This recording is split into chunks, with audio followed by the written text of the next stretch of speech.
Assalamualaikum warahmatullahi wabarakatuh. Halo semua, perkenalkan nama saya Almas Amalia dengan NIM 220339, Program Studi Manajemen kelas RA1 Manajemen semester 4. Dibuatnya video ini guna memenuhi tugas penilaian tengah semester dari mata kuliah Perilaku Keorganisasian dengan dosen pengampu Bapak Adi Faisal Mabtuhi.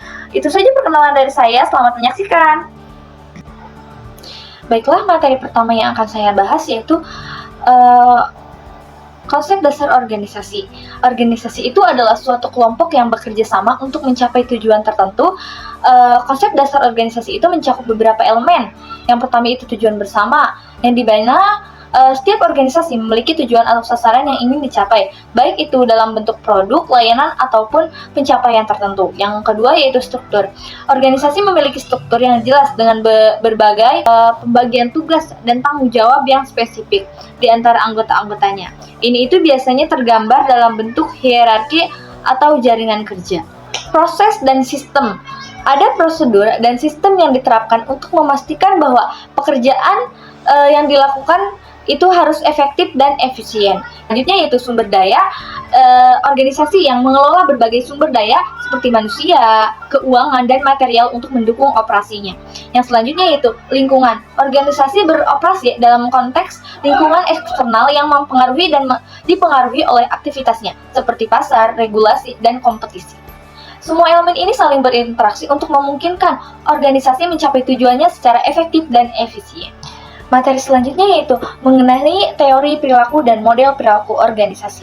Teori perilaku atau behavioral theory berfokus pada pemahaman bagaimana individu berperilaku dalam berbagai situasi, termasuk dalam konteks organisasi. Teori ini menekankan faktor seperti motivasi persepsi, pembelajaran, dan sikap yang mempengaruhi tindakan seseorang dalam organisasi. Teori ini membantu menjelaskan mengapa karyawan bertindak dengan cara tertentu dan bagaimana perilaku mereka dapat dipengaruhi dan diubah.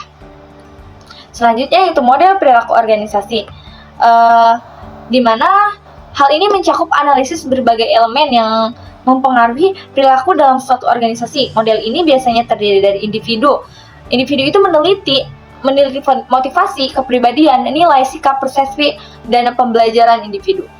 Yang selanjutnya yaitu kelompok, di mana kelompok itu menganalisis dinamika kelompok, peran, norma, komunikasi, dan konflik dalam tim. Selanjutnya yaitu struktur organisasi, yang dimana hal ini itu memahami bagaimana struktur organisasi, hierarki, dan desain pekerjaannya mempengaruhi perilaku. Selanjutnya yaitu proses organisasi, di mana hal ini tuh melihat bagaimana proses manajerial seperti pengambilan keputusan, kepemimpinan, komunikasi, dan budaya organisasi yang mempengaruhi perilaku.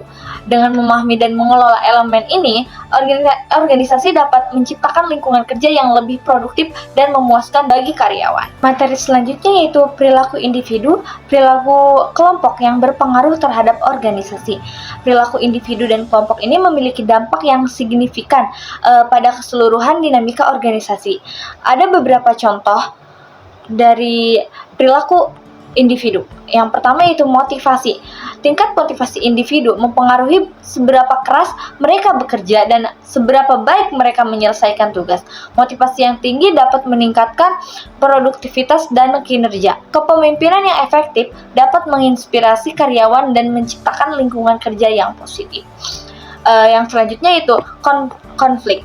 Cara individu menangani konflik dapat mempengaruhi hubungan antara rekan kerja, suasana kerja, dan produktivitas. Konflik yang dikelola dengan baik dapat menghasilkan solusi yang inovatif dan memperkuat hubungan tim. Perilaku kelompok, contohnya adalah kerja tim. Kolaborasi dan kerja tim yang efektif dapat meningkatkan produktivitas dan inovasi. Perilaku kelompok yang harmonis dan kooperatif mendukung pencapaian tujuan bersama. Contoh selanjutnya itu norma kelompok. Norma-norma yang diterima dalam sebuah kelompok dapat mempengaruhi perilaku individu dalam kelompok tersebut. Norma yang positif dapat mendorong perilaku yang mendukung tujuan organisasi.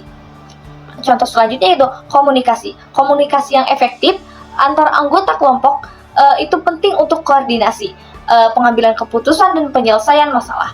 Komunikasi yang jelas dan terbuka memperkuat hubungan antara anggota kelompok. Dengan memahami dan mengelola perilaku individu dan kelompok, organisasi ini dapat menciptakan lingkungan kerja yang produktif, harmonis, dan inovatif. Materi selanjutnya yaitu motivasi dan penerapannya dalam organisasi. Teori motivasi berfokus pada faktor yang mendorong individu untuk mencapai tujuan dan bagaimana faktor tersebut dapat dimanipulasi untuk meningkatkan kinerja dan produktivitas dalam konteks organisasi. Penerapan teori motivasi sangat penting untuk menciptakan lingkungan kerja yang mendukung dan produktif. Berikut beberapa teori motivasi dan cara penerapannya. Yang pertama, teori hierarki.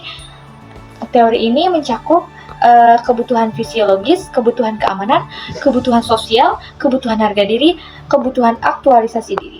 Untuk penerapannya itu memastikan karyawan mendapatkan gaji yang layak dan lingkungan kerja yang aman. Untuk teori kedua yaitu teori dua faktor. Yang pertama itu faktor motivator dan faktor higieni.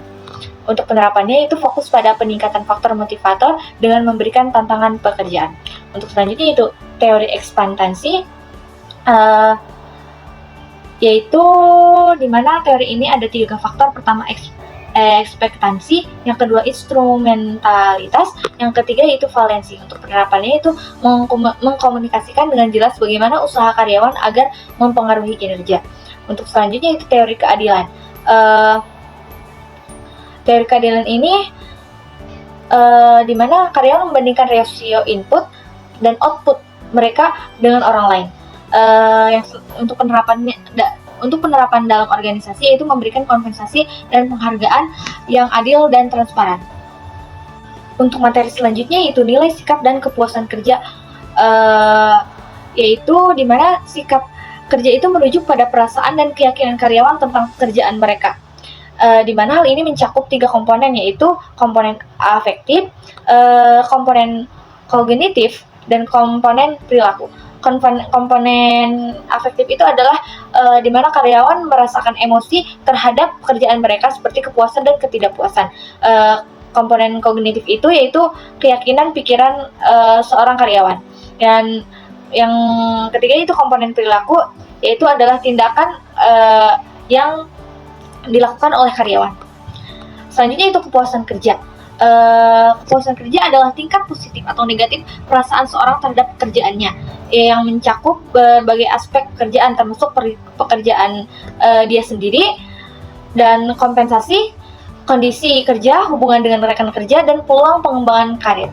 Hubungan antara sikap dan kepuasan kerja ini adalah di mana sikap kerja yang positif biasanya berhubungan dengan tingkat kepuasan kerja yang tinggi. Karyawan yang puas cenderung lebih produktif, loyal, dan memiliki komitmen lebih tinggi terhadap organisasi. Baiklah, materi terakhir yaitu membangun kerja tim yang efektif. Membangun kerja tim yang efektif ini memerlukan kombinasi dari strategi komunikasi, kepemimpinan, dan pengembangan keterampilan interpersonal. Untuk langkah-langkahnya yaitu yang pertama adalah tujuan dan visi itu harus jelas, sehingga karyawan itu dapat memahami tujuan dan visi yang ingin dicapai. Seperti mengkomunikasikan visinya dengan jelas. Yang kedua yaitu pemilihan anggota tim yang tepat seperti keterampilan dan komplementer, kepribadian yang sesuai. Yang ketiga yaitu kepemimpinan yang kuat dengan adanya pemimpin yang inspiratif dan pemberdayaan anggota. Yang selanjutnya itu komunikasi yang efektif dengan diadakan rapat berkala dan saluran komunikasi itu harus terbuka. Dan yang selanjutnya itu pembagian tugas yang jelas, tanggung jawab yang terdefinisi, dan keseimbangan beban kerja itu agar menghindari kelelahan dan ketidakpuasan karyawan. Selanjutnya itu kolaborasi dan dukungan antar anggota seperti kerjasama tim dan dukungan umpan balik.